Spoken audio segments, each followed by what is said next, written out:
Magandang araw mga kapatid.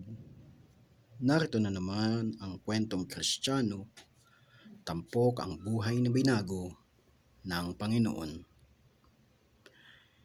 Si Marco ay isang masayahing bata, masyadong abala sa kanyang mga kaibigan at mga gawain na may kinalaman sa kasiyahan at makasariling hangarin. Lumaki siya sa isang pamilya na hindi naman labis na konserbatibo o relihiyoso.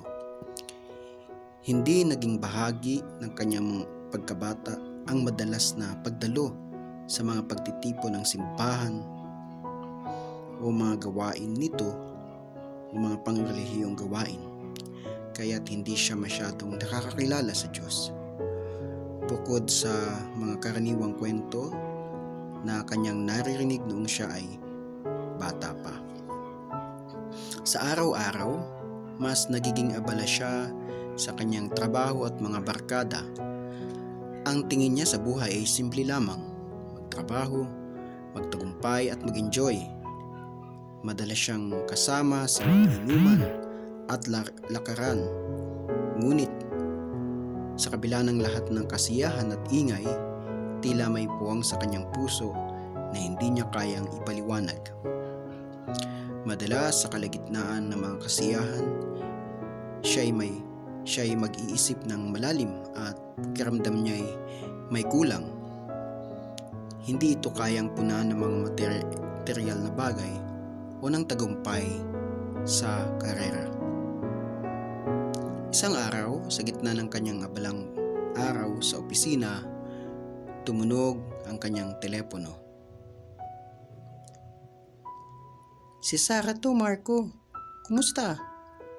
Ang bati ng isang kaibigan na matagal na niyang hindi nakakausap.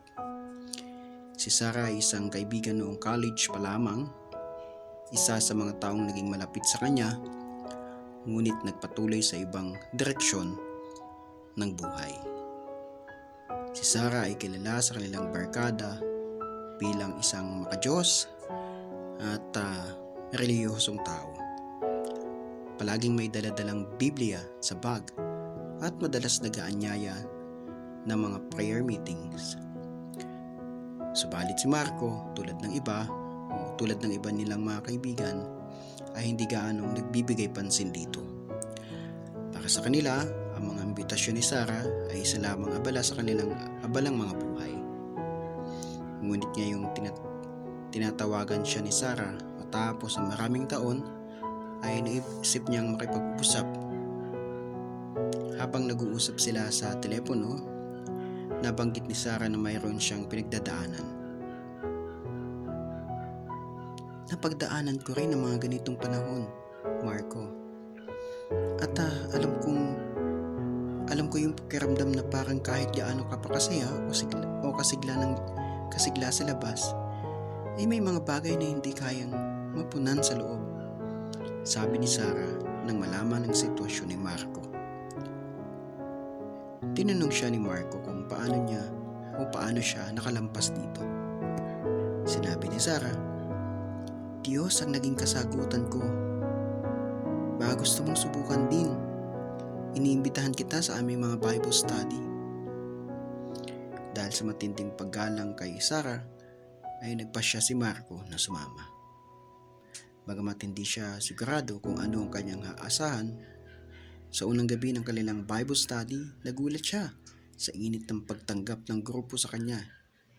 Hindi niya inaasahan na magiging ganoon kasaya mga tao.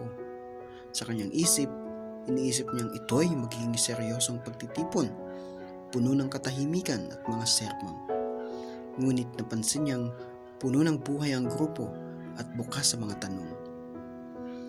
Habang nakikinig siya sa pagbabahagi ng iba't ibang kwento, napagtanto niya na ang bawat isa sa kanila ay may kanya-kanyang mga pinagdadaanan, mga pagsubok, kabiguan, at mga tanong sa buhay na tila walang kasagutan.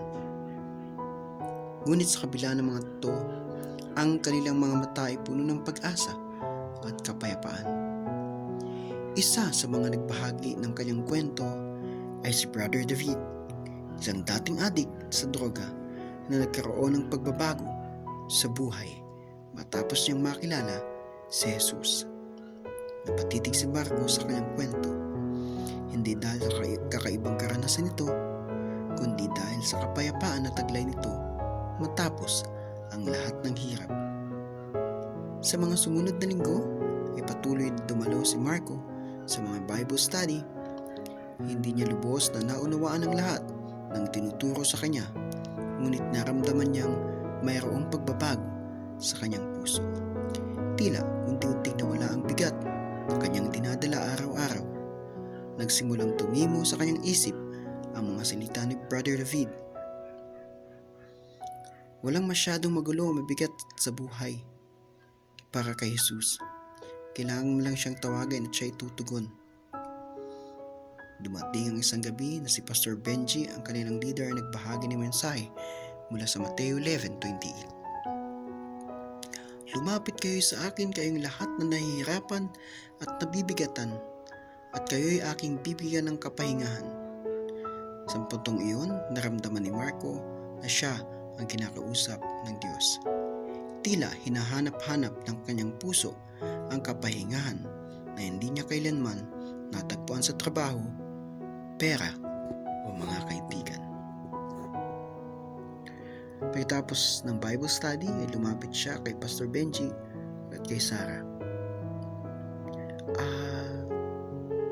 Sa totoo lang po, hindi ko lubos na maintindihan ang lahat ng narinig ko dito. Pero may kakaibang pakiramdam akong hindi ko maipaliwanag.